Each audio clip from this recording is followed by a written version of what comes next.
What happens to a city like Toronto when you take away rent control? Provincial government wiped out rent control. I'm faced to move. Where will I go?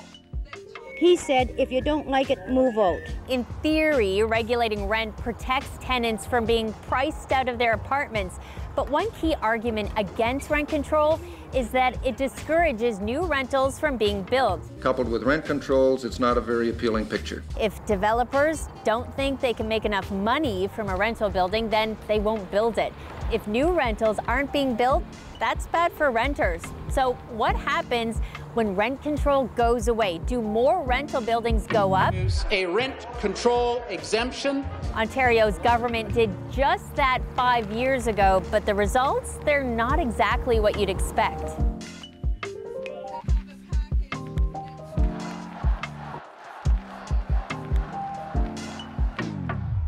Ontario is open for business. Back in 2018, a newly elected provincial government wanted to give developers a reason to build rentals. So the Ford government rolled back some rent controls. If you lived in a unit, your rent was still protected, but any newly built units or newly converted units would have zero rent control regulations. At the time, the government said this would help create market-based incentives for supply growth, meaning developers could make more money from rentals and therefore would naturally want to build more of them. Taking away rent control was supposed to make all of that happen, and it worked, sort of. My name is Sean Hildebrand.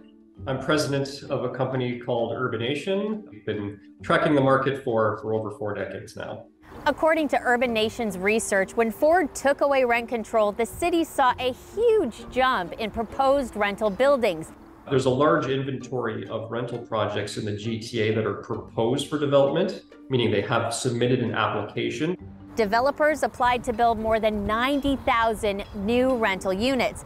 Sounds like that could put a dent in Toronto's supply problem, right?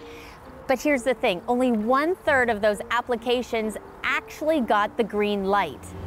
And for those that did get the go-ahead to start building, construction isn't exactly easy right now. Building in Toronto is slow and expensive. Very few projects start construction over the last number of quarters, and this is due to high construction costs, it's due to labor shortages, it's due to approval delays in getting these projects shovel-ready. And perhaps not surprisingly, higher interest rates means it costs more to build than it did a few years ago. Developers need to take out loans to build these projects, so when rates rise, it hurts the economic viability of proceeding with development as well. So there's some very real negative consequences. A report by the Canada Mortgage and Housing Corporation in 2021 found that costs associated with building, including everything from land to government charges, even underground parking, were just too high to make it worthwhile for many developers.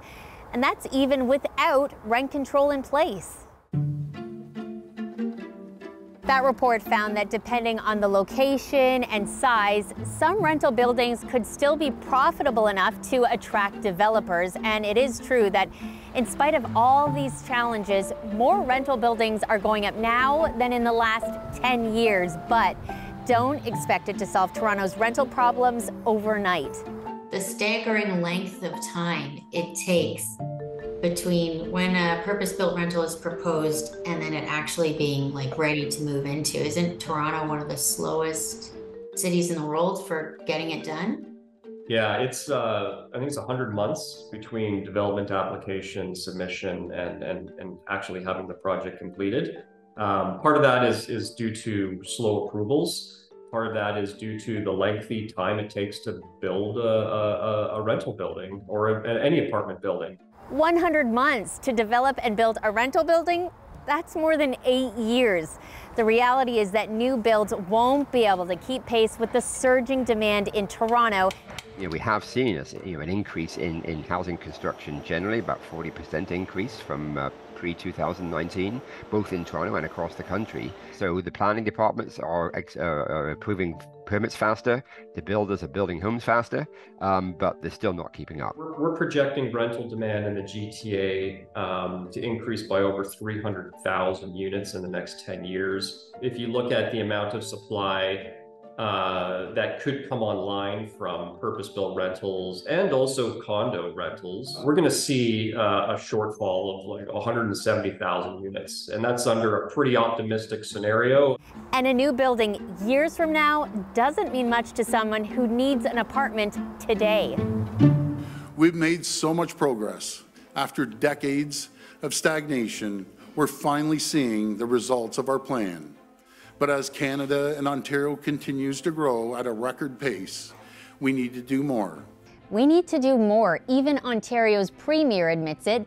We reached out to the province for further comment, and in a statement, the Housing Ministry talked about substantial progress, adding the province is, quote, staying on track with around 11,000 rental starts, a 44% increase on the number of starts from the same period last year.